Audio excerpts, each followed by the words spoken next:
Monsieur le Président, mes chers collègues, je ne vais pas être redondant, bien sûr, avec les propos du Président du Grand Est, mais simplement en complément de ses propos et de son introduction, afin de brosser en quelques mots synthétiques le cadre financier du budget, je vous propose une illustration visuelle. Déjà, je voudrais tout simplement dire que c'est une véritable performance qu'ont réalisé les services.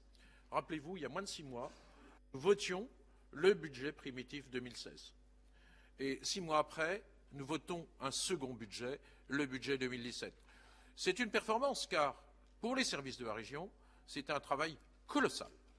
Et je pense que tous nos collègues peuvent en prendre conscience, ce travail considérable qui a fait que 2 budgets ont été réalisés en 6 mois. C'est vrai que ce sera un record difficile à battre, et après nous allons retrouver plutôt un rythme de croisière.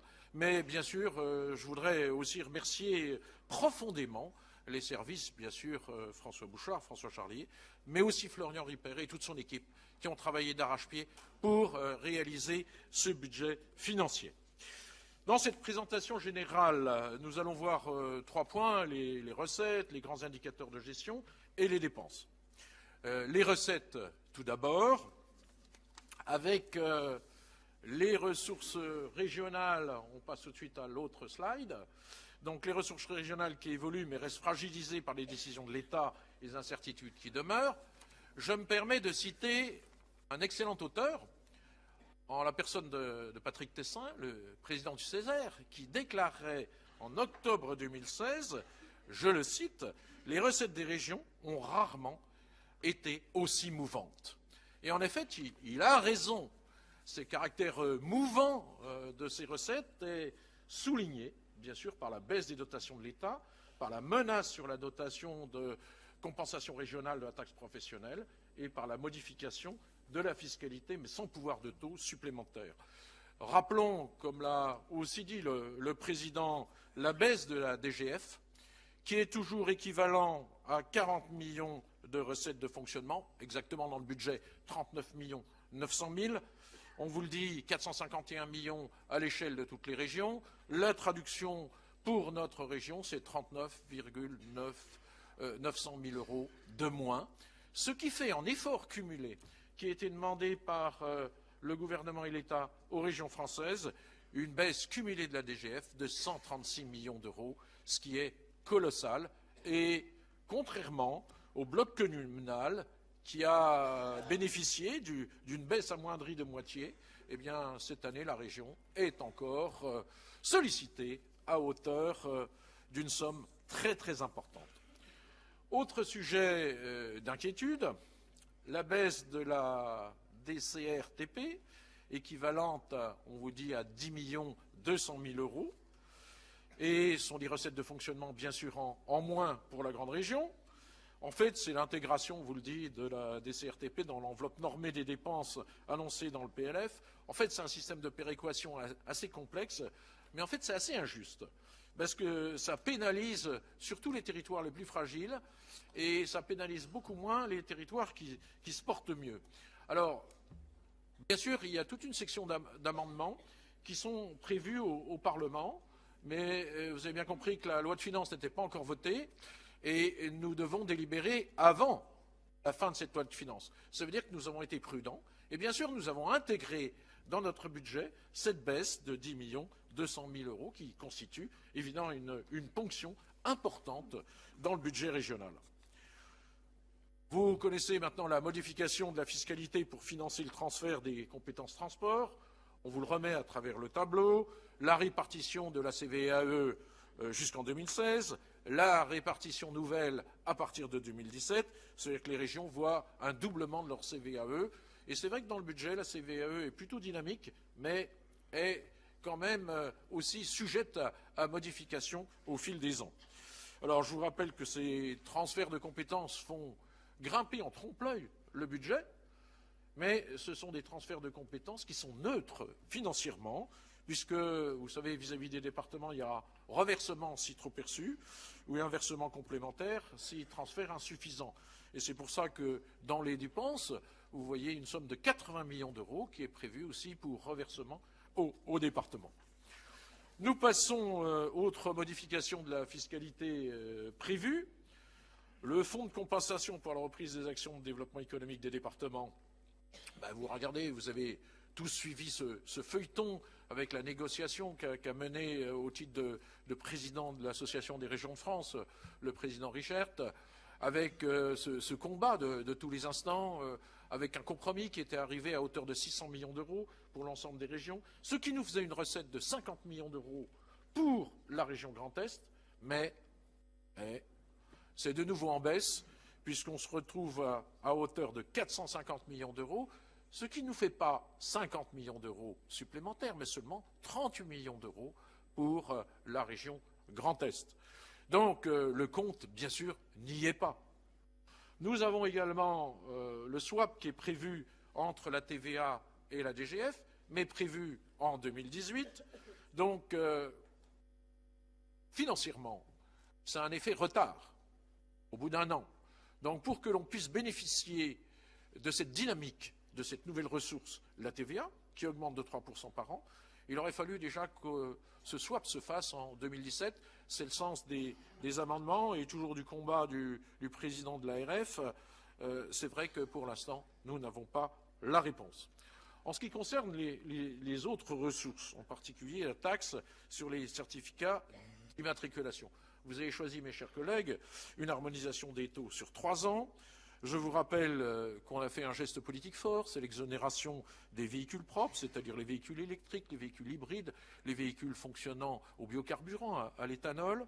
C'est bien sûr une mesure particulièrement volontarisme pour aider au développement durable en ces journées de pic de pollution.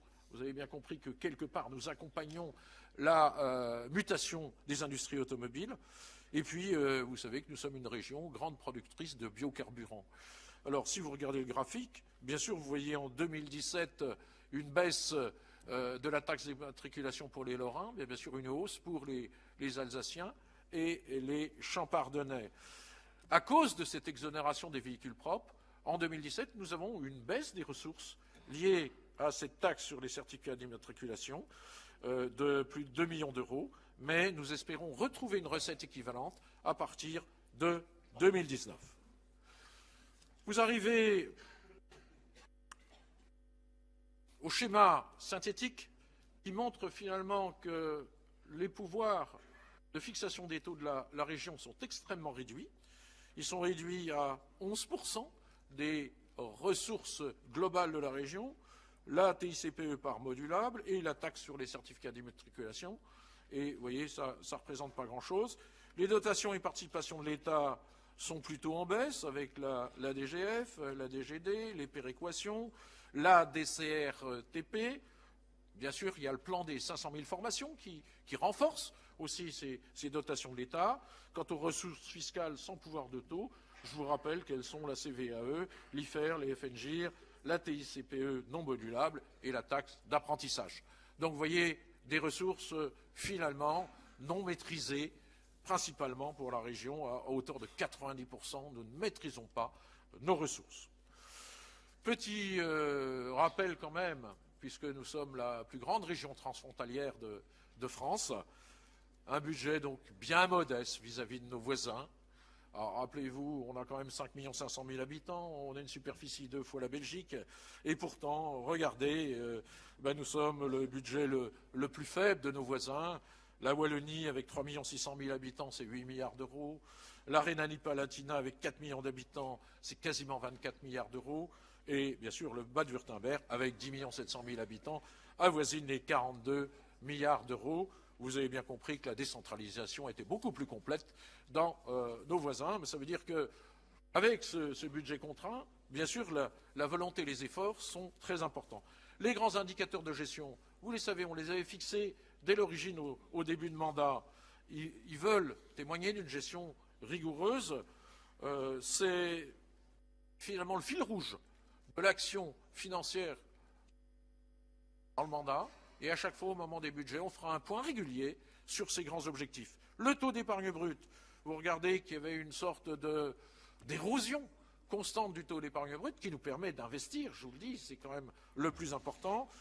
L'étiage est arrivé en 2016 avec 17,5%. Vous voyez, dès 2017, on prévoit un taux d'épargne brute de 18% avec l'objectif du mandat, récupérer 20% de taux d'épargne brute pour favoriser, bien sûr, l'investissement. L'endettement annuel net, un autre indicateur qui est important, c'est un indicateur qui est vérifié par les comptes administratifs et non pas dans les budgets. Eh bien, vous avez vu la décroissance. Regardez 2013, 150 millions d'euros d'endettement annuel net. Vous avez bien compris que la dette ne faisait que croître.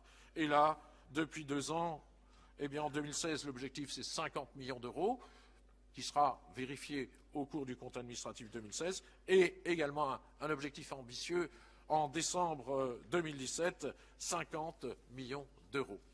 Nous en arrivons aux dépenses avec le budget primitif. On vous rappelle le chiffre, 2,858 milliards, 12% d'augmentation par rapport au budget 2016, mais si on enlève les transferts de compétences, vous avez vu que c'était légèrement en retrait. Pour la bonne raison, c'est qu'il y a un effort particulier qui est fait dans les dépenses hors intervention. Vous avez en fait une baisse hors transfert de compétences de 3,3%, ce qui montre une gestion rigoureuse. Les dépenses hors intervention, je vous le rappelle, c'est les ressources humaines, c'est la charge de la dette, les moyens généraux. Donc il y a une optimisation de tout cela. Et puis vous avez une baisse du budget des ressources humaines hors transfert de compétences et évidemment des mesures gouvernementales, ce qui fait une baisse de ces budgets ressources humaines de 0,7% et un excellent ratio de 14,2% entre dépenses de personnel et dépenses de fonctionnement. Les dépenses d'intervention, bien sûr, c'est toutes les dépenses, les actions régionales au service des habitants et des territoires, une augmentation de 14% au budget, mais vous avez bien sûr dedans le transfert de compétences. Hors transfert, le budget d'intervention est quand même en hausse de près de 1%. On vous rappelle les 4 axes stratégiques du mandat, la cohésion territoriale, la stratégie de compétitivité, la dynamique d'excellence et d'attractivité et évidemment une action territorialisée et proche des citoyens. On regarde le camembert qui nous permet de voir l'action de la région par grands postes. Je ne vais pas tous vous les détailler, mais regardez les grands éléments majeurs de notre budget, la poursuite de la dynamique pour l'emploi. Et la poursuite de la dynamique pour l'emploi, c'est à la fois le développement économique, à hauteur de 176 millions, où il y a l'action économique, bien sûr, mais il y a le tourisme, également l'agriculture. Vous avez la formation professionnelle et l'apprentissage, énorme poste, qui conduit aussi à l'emploi par ces formations d'excellence, à 485 millions. La formation initiale, les lycées et l'enseignement supérieur, raison de 350 millions. Ce qui fait, regardez, dans le budget formation, si on prend la totalité du budget formation, et si on y rajoute les ressources humaines afférentes, on arrive à 1038 millions d'euros, plus d'1 milliard à destination de la formation, ce qui est quand même un chiffre considérable. Vous avez évidemment le deuxième objectif, c'est le rôle élargi dans le domaine des transports. Et là, vous avez bien sûr les nouvelles compétences avec les transferts, mais là aussi, 847 millions d'euros, poste très important, dont 247 millions de transferts de compétences. Et puis le déploiement d'une action territoriale volontariste et ambitieuse, l'aménagement du territoire, qui inclut l'effort en faveur du très haut débit, à hauteur de 105 millions d'euros, la gestion des fonds européens, l'environnement, la culture, les sports, les loisirs. Et tout ça, ça fait un bloc de 294 millions d'euros. On arrive bientôt à la fin de notre diaporama avec l'investissement. Et là, c'est un camembert très intéressant. Parce qu'habituellement, le financement de l'investissement se divise en 3 tiers, à peu près égaux. Et là, vous avez un tiers qui prend le dessus sur les 2 autres, c'est le tiers de l'épargne brute, c'est-à-dire le tiers de l'autofinancement. Vous voyez, c'est un gros tiers, 37%, alors que le recours à l'emprunt est maintenant derrière et les autres recettes à 27%. Pour terminer, je voudrais vous dire ce qui est nouveau dans le budget primitif, et là c'est particulièrement intéressant. Les dispositifs nouveaux qui se mettent en place progressivement dans l'année, vous savez, et en juin 2017, c'est la date butoir. le rôle élargi de la région dans le domaine des transports, en particulier avec le transfert de compétences, le déploiement d'une action territoriale volontariste, la création d'une nouvelle agence, et dans les nouvelles agences, il y a évidemment les opérations d'installation, d'acquisition et les premiers travaux dans les nouvelles agences, l'optimisation du patrimoine existant sur les sites de Châlons, de Metz ou de Strasbourg, et les opérations de maintenance. Je vous le dis parce que c'était quelque chose d'important. En autorisation de programme, il y a 47 millions d'euros, et en crédit de paiement d'investissement, il y a près de 9 millions d'euros. La politique ambitieuse en faveur de l'enseignement, le plan numérique éducatif, le président l'a bien présenté, et puis la poursuite de la dynamique de l'emploi avec les différents schémas. En conclusion, je voudrais dire qu'en dépit des incertitudes financières, des contraintes externes, le budget de la région indique, montre une nouvelle politique régionale. C'est toute l'ambition. C'est aussi l'ambition de traduire en action les objectifs définis en début de mandat. Pour terminer et illustrer mon propos, je vous propose de méditer sur une pensée de Jean-Jacques Rousseau. Et Jean-Jacques Rousseau écrit, dans l'Émile, « Il n'y a point de véritable action sans volonté ». C'est ce qu'essaye de montrer ce budget 2017. Merci Marc Sévéran.